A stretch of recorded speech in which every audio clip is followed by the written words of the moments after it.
இந்த வீடியோவில் நாம் கருவாட்டு குழம்பு செய்வது எப்படின்றத பற்றி பார்க்க போகிறோம். அதுக்கு தேவையான பொருட்கள் கருவாடு, நான் இங்கே க்ளீன் பண்ணி வச்சுக்கிறேன். ஒரு 200 கிராம் கருவாடு, வெங்காயம், தக்காளி, கருவேப்பிலை, கொத்தமல்லி, முருங்கைக்காய், வெண்டைக்காய், மாங்காய், உருளைக்கிழங்கு, கருணக்கிழங்கு, கத்திரிக்காய், மொச்சக்கொட்டை.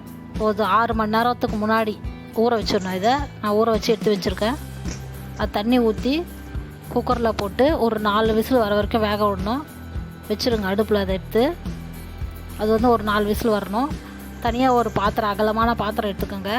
அதில் ஒரு 2 சொம்பு தண்ணி ஊற்றிக்குங்க.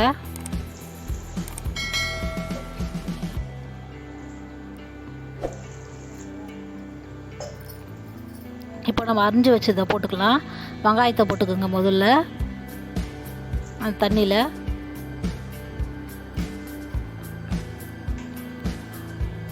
வெங்காயத்தை போட்ட உடனே கத்திரிக்காய் போட்டுக்கோங்க.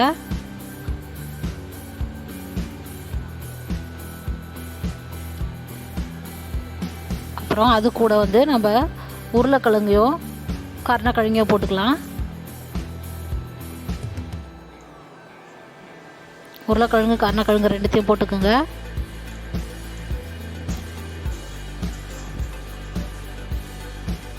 அது போட்டு முடித்தோடனே ஒரு ஸ்பூன் அளவு மஞ்சள் பொடி போட்டுக்கோங்க.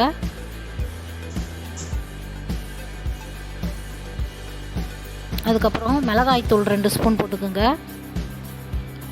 உங்களுக்கு காரம் வேணுன்னா கொஞ்சம் எக்ஸ்ட்ரா போட்டுக்கோங்க, இல்லைன்னா இதுவே போதும். இப்போது அதுக்கப்புறம் தேவையான அளவு உப்பு போட்டுக்குங்க. கருவாடில் உப்பு இருக்கும், அதனால் கொஞ்சம் கம்மியாக போட்டுக்குங்க. நல்லா கலக்கி விடுங்க. அதை மிளகாத்தூள், உப்பு, மஞ்சள் தூள் எல்லாத்தையும் நல்லா கலக்கி விட்டுட்ருங்க. அதுக்கப்புறமா நம்ம தக்காளி அரிஞ்சு வச்சுருக்கோம், அதையும் போட்டுக்குங்க.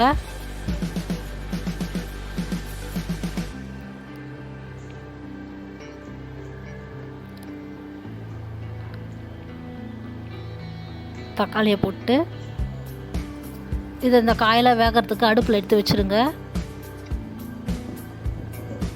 இப்போ நம்ம மொச்சக்கொட்டை வேக வச்சதுனால அது ஒரு 4 விசில் வந்துருச்சு.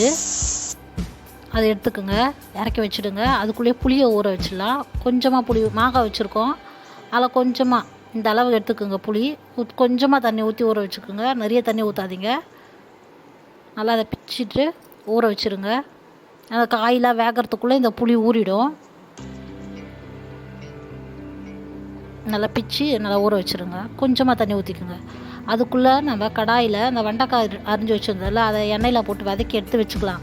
ஏன்னா பச்சையோடு போட்டிங்கன்னு வச்சுக்கலாம், அந்த குழம்பு ஒரு மாதிரி குழன்னு இருக்கும். நம்ம எண்ணெயில் வதக்கிட்டு வெண்டைக்காவை போட்டோம்னா ஒன்றும் ஆகாது, நல்லாயிருக்கும். ஒரு 2 நிமிஷம் போல் அதை எண்ணெயில் போட்டு வதக்கி எடுத்து வச்சுக்கோங்க. எல்லா காயை வந்த பிறகு இதை போட்டுக்கலாம்.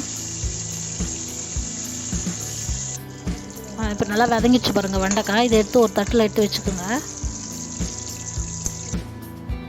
இப்போ காய் நல்லா கொதிச்சு வந்துடுச்சு பாருங்கள் காயெலாம்.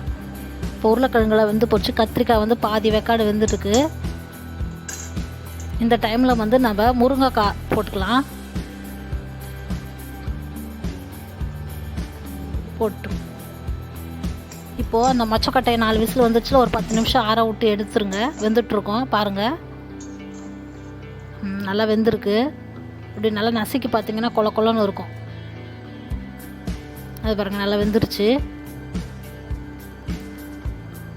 அந்த மொச்சக்கொட்டையை எடுத்து இதில் ஊற்றிக்குங்க. அந்த தண்ணி இருந்தாலும் பரவாயில்ல, அதை ஊற்றிக்குங்க.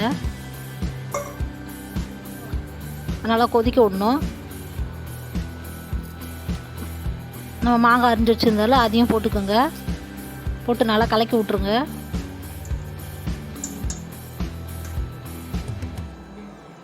கலக்கிட்டு நல்லா கொதிக்க விடுங்க. நம்ம வடிகட்டி வச்சிருந்த புளியை அதில் எடுத்து ஊற்றிக்குங்க. ஊற வச்சுருந்தால புளி, அதை வடிகட்டி அதில் ஊற்றிக்குங்க. அதை நல்லா கலக்கி விட்ருங்க. குழம்பு நல்லா கொஞ்சம் சுண்டி வரட்டும். நல்லா கொதிக்க விடுங்க ஒரு 5 நிமிஷம் போல். அதை இப்போ பாருங்கள் நல்லா கொதித்து வருது.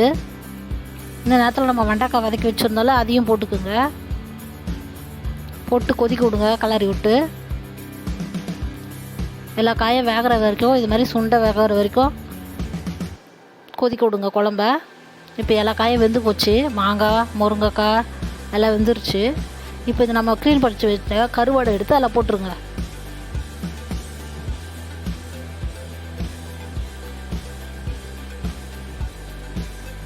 கருவாடை போட்டிங்களா? போட்டுட்டு நல்லா கலரி விட்ருங்க.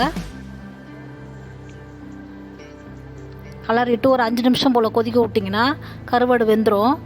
இப்போ பாருங்கள் கருவாடில் வெந்திருக்கு. ஸ்டவ் ஆஃப் பண்ணிவிடுங்க. இப்போ நம்ம அந்த காயெல்லாம் தாளிச்சுக்கலாம். ஒரு கடாயை எடுத்துக்கோங்க, எண்ணெய் ஊற்றிக்குங்க. எண்ணெய் காஞ்சோடனே கடுகு போட்டுக்குங்க. கடுகு நல்லா பொரிஞ்சு வந்தோடனே நம்ம நறுக்கி வச்சுருந்த வெங்காயத்தை போட்டுக்குங்க.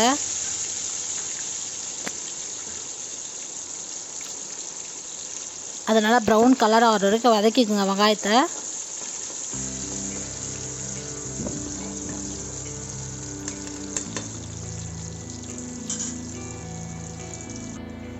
இப்போ ப்ரௌன் கலர் ஆகிடுச்சு. எடுத்து நம்ம வேக வச்சிருந்தால கருவாடு காய் அதில் எடுத்து அந்த குழம்புல எடுத்து இதை ஊற்றிக்குங்க.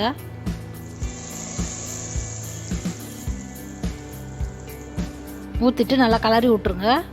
கருவேப்பிலை கொத்தமல்லி போட்டுக்குங்க. போட்டு நல்லா கலக்கி விட்ருங்க.